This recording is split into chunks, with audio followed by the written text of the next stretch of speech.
In May this year, almost 100 South African border war veterans embarked on an emotional journey, returning to their old battlefields in southern Angola. This trip, 3 years in the making, was meant to heal wounds of a war that had ravaged the subcontinent for decades. The German colony Southwest Africa, today's Namibia, was invaded early in the First World War by the Union of South Africa on behalf of Great Britain. Southwest Africa was deemed unable to be self-sufficient, so the territory was put under South African administration. The Southwest African People's Organization was founded in Windhoek in 1960. Its military wing plans started an insurgency in Ovambaland. In 1966, police and South African paratroopers found and destroyed a SWAPO base in Ovambaland. This marked the start of a 22-year-long border war, initially a low-level counterinsurgency. At the same time, a liberation war was raging in neighboring Portuguese colony Angola.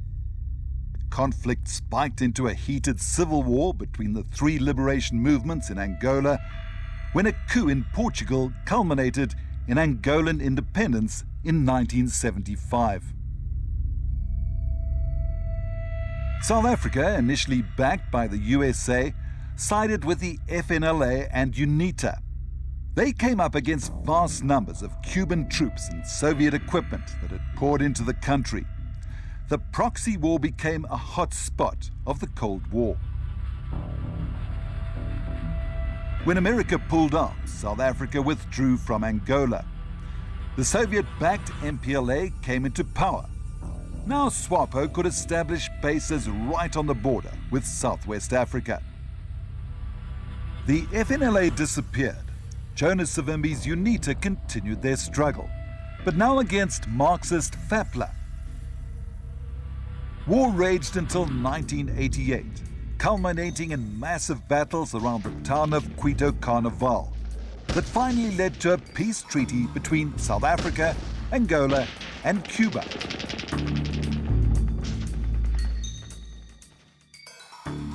In this era, compulsory military service became the order of the day for all white South African males. 2 years of service plus 10 years of camps was introduced. The call-ups varied between a month and 3 months every other year. Almost 600,000 youngsters were conscripted. Many fought fierce battles in the Bush War. Now, more than 30 years later, former conscripts suffer from psychological damage from the trauma of combat. Some of the men are still close friends. In 1980, Marco Kaforia and Kelvin Luke were 19 years old when they took part in Operation Skeptic. And Bravo Company from one side, 6-1 Mech, attacked the SWAPO base, and it was one hell of a fight. I saw traces were already coming through the rottle, but I didn't realize we were getting it, traces of ZU-23s. And then I looked and I saw our driver had been hit. It had been through the chest and there was blood and coming out of his ears and his eyes and his mouth. And I thought, no, this doesn't look good. And he tried to open the door. And then I said to Robert, jump, they're hitting us. And obviously, as we jumped out, he got hit and he was killed. Kaforia's leg was on fire. He'd been hit by shrapnel.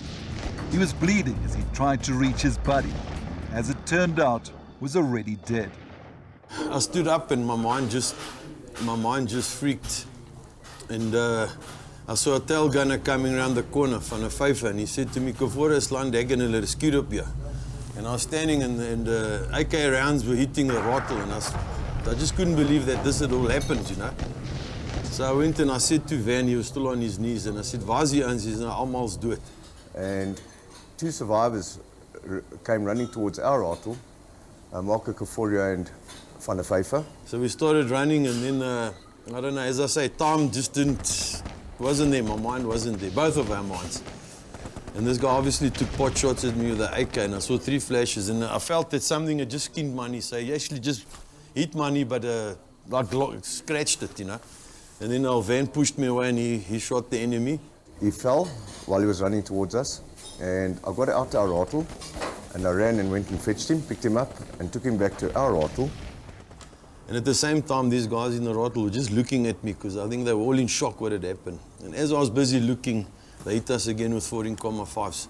As soon as we got into our rottle, we were also shot 3 times with a 14,5, in which Marco Caforio got wounded again, and I got wounded, and the guy sitting behind me got wounded. To myself, I said, I mustn't pass out because I'm going to die. That was my biggest fear. And I started to scream in this rottle, cracking, and blood was pumping out my head, and there was just pain in my whole face. I could feel burning sensation. And the battle just raged on until I think it was about 9 o'clock that night, and it was a day of hell. And that was my first taste of action, if you want to call it that. Anyway, so I've been harbouring ghosts and memories, not nice memories, since 1980. Having commanded 61 Mechanised Battalion in the 80s, General Roland de Vries knows what the men need.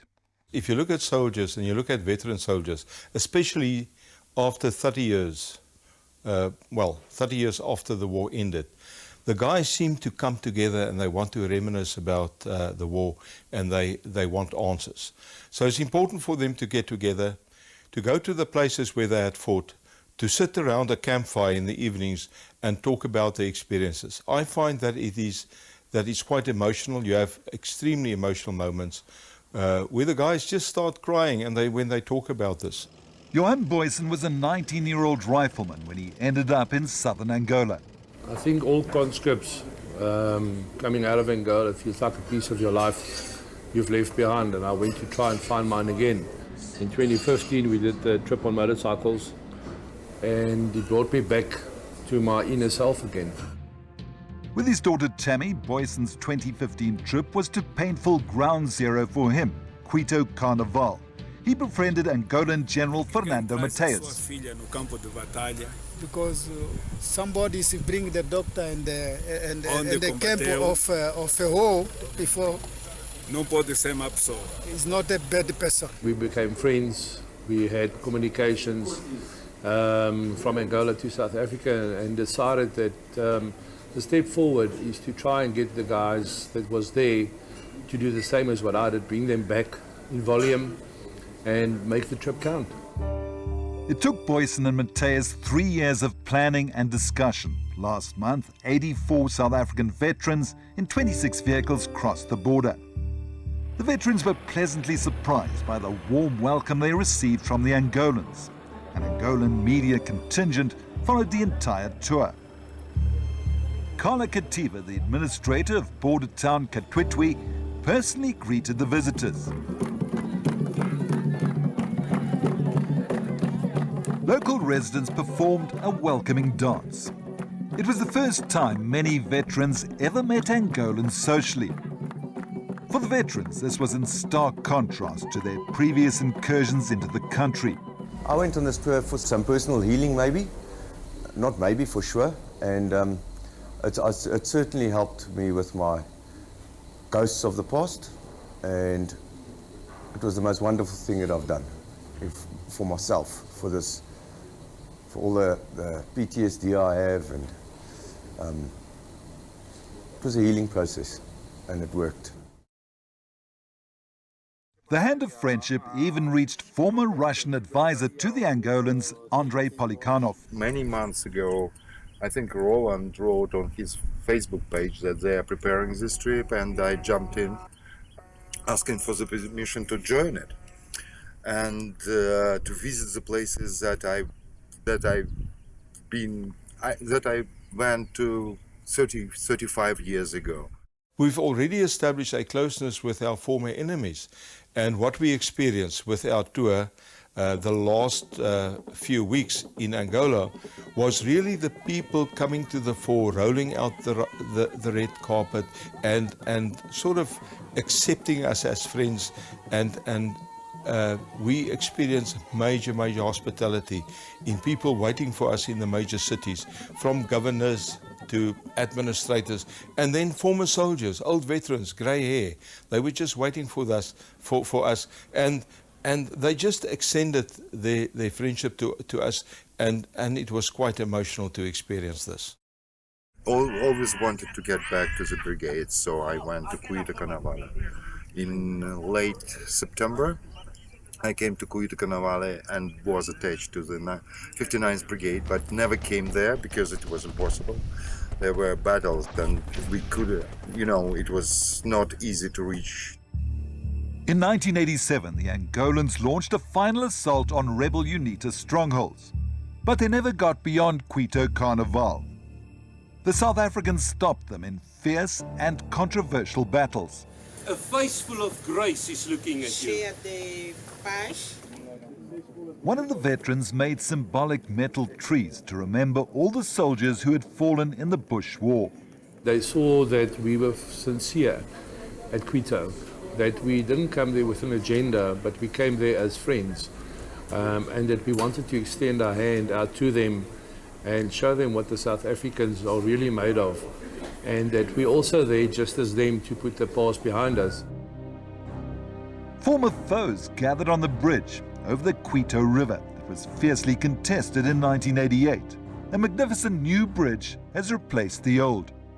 And I can remember well when we stood on the bridge at Cuito Cannavale, where the two rivers flow into the Cuito River, the Cannavale and the Cuito, that we said that these rivers in a symbolic way represents the South African Defence Force and the Angolan forces coming together at a place which was of strategic importance, a place that we all fought for and they protected with extreme vigilance.